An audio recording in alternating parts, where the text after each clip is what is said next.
I want to talk to you today about the thing that's actually holding your business back. And I'll warn you right now, you're probably not going to love hearing this because it's not your competition. It's not the economy. It's not your employees. It's not your equipment. It's not your market. It's not your pricing. It's you.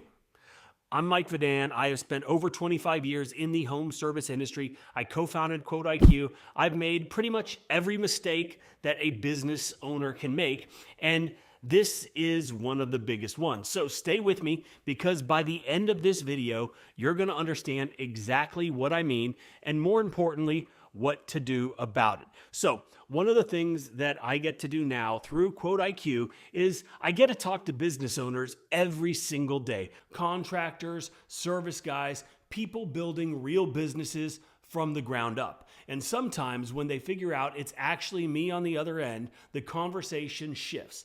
They stop asking about the software and they start asking real questions. And they say, Mike, what would you tell your younger self? What is the one thing that I need to hear right now? And I give them all the same answer every single time, and it is get out of your own way. And that is not a figure of speech. I mean it exactly how it sounds. You are the biggest obstacle standing between where your business is right now and where you want it to go. And until you really accept that, nothing changes. And I know that's hard to hear, but I also know it's true because I lived it.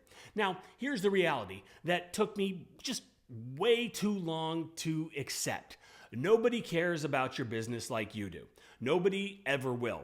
That's not a knock on your team. That's just the truth about ownership.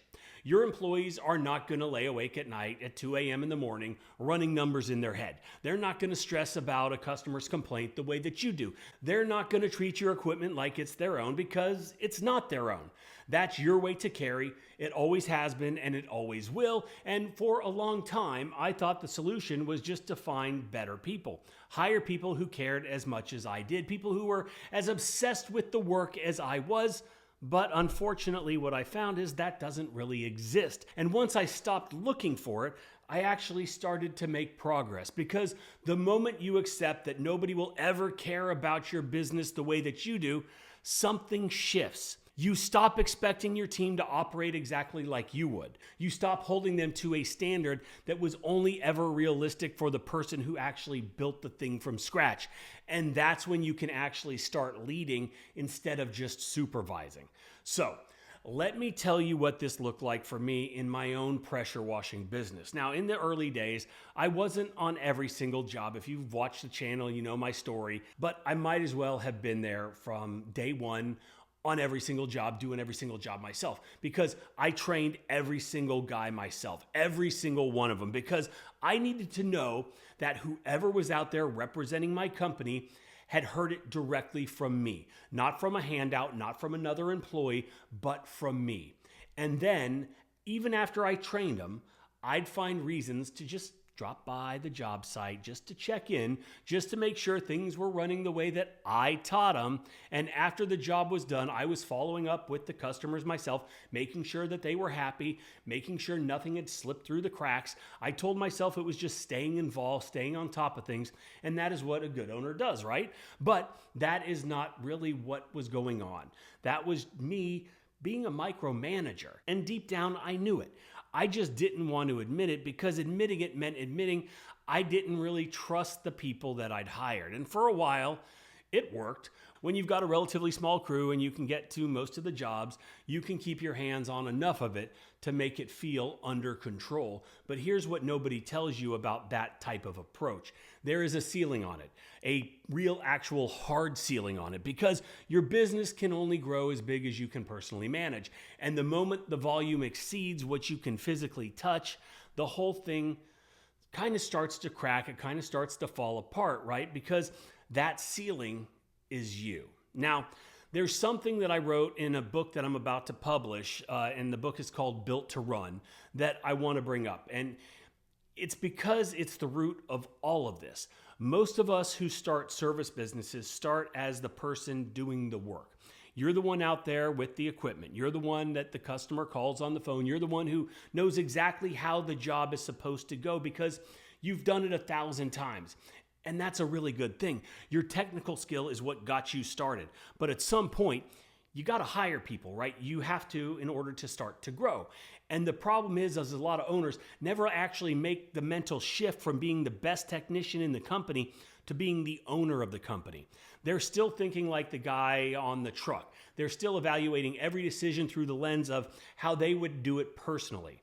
And that mindset is going to quietly kill your growth because you can't scale yourself. You can only scale a system. The job changes, and if your identity doesn't change with it, then the business is going to stall. Now, here's where I need to be careful because I know some of you are going to hear all of this and think, okay, so I just need better SOPs. And yeah, you do. When I was building my business, we had documented processes, we had training, written expectations, a clear picture of how we wanted to get everything done, right? This stuff is not optional. You got to have all that in place. It is what it is, right? You need standards, you need procedures, you need accountability. And if you don't have SOPs, stop watching this right now and go build some. But here's the mistake that a lot of owners make with their systems. They treat them like it's scripture, like the way things were written down on day one is the final word forever. And that's where it all breaks down because your processes were built at a specific point in time with the information you had at that point. Your business is not the same as it was then, right?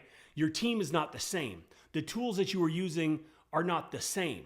Systems should evolve. They do evolve. And the only way they evolve is if you're actually open to hearing from people that are using them every day, right? Your employees are out there every single day. They're the ones that are now doing the work. They're the ones that are now running the routes, dealing with the customers face to face, using the equipment now in the real conditions in today's world. I had a guy on one of my pressure washing crews who started adjusting the sequence we used on surface cleaning, right? Nothing major, just a different order of operations. And at my first instinct, it was to correct him.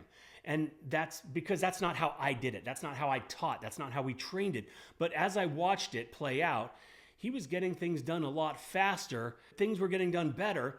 He had found a better way. And if I'd been so locked into my own approach that I couldn't even see it, then we would have missed out on that opportunity. Worse, I would have trained him out of the way that he was doing it, and that would have been a missed opportunity. Now, I'm not saying let your employees run wild and change things without talking to you. It's still your business. But as a leader, you have to be genuinely open to the idea that you don't have all the answers. So your way isn't always the best way, right? And it took me a long time to kind of admit that to myself. The second you're willing to believe that and understand that, then your team will start bringing you some ideas, right? Improvements, efficiencies that maybe you never even thought about on your own, and your business starts to get a little bit better. Here's something that changed the way that I think about all of this. There's a difference between delegating tasks and delegating outcomes. Now, when you micromanage, and I did, you're delegating tasks. You do this, then this, then this, then this. Now, your employees become a robot and they're just executing a checklist. They're not thinking. And that's not what you want because they're just following the steps. Now, when you delegate outcomes, you tell someone what done looks like. The customer is satisfied, the job site is clean, the review is earned, and then you let them figure out how to get there. Now, that's a completely different relationship, and it's the only kind of delegation that actually is going to free you up as the business owner, because when you delegate tasks, you're still the one doing all the thinking. You've just outsourced the physical labor. But when you delegate outcomes, you're actually handed somebody else some responsibility, and responsibility is what is actually helping you build a real team. Now, here's what I think is really going on underneath everything that we've talked about, at least for most of us. Our identity is wrapped up in knowing how to do the job better than anybody else, right? That's the thing that we're really, really proud of. That's what built the business in the first place. And letting go of control doesn't just feel risky. It feels like we're giving up the thing that made you good at this in the first place. But you have to make a decision at some point. Do you want to be the best technician in your company, or do you want to own the company? Because you can't be both forever. There's a ceiling on what you can do when everything runs through you. The only way to break through that ceiling is to build real systems, trust your team, and step back from the day-to-day long enough to actually work on the business instead of just in it. And I know that sounds cliche as hell, but it's true. Now, that is the job of a business owner, at a certain point. Not doing the work, but building the thing that does the work. So when people ask me what I tell my younger self, this is exactly what I mean. Get out of your own way. You need to stop being the bottleneck. Stop assuming your way is the best way. Your way is the only way. Stop holding your team to a standard of caring that only makes sense for the person that owns the business, right? You need to start building your systems. You need to hold people accountable. You need to delegate outcomes instead of just tasks. And then trust the process that you built. Because the moment that you stop trying to control every single thing, that's when your business is going to finally get the room to grow beyond just you. And that's the whole point of building this thing in the first place.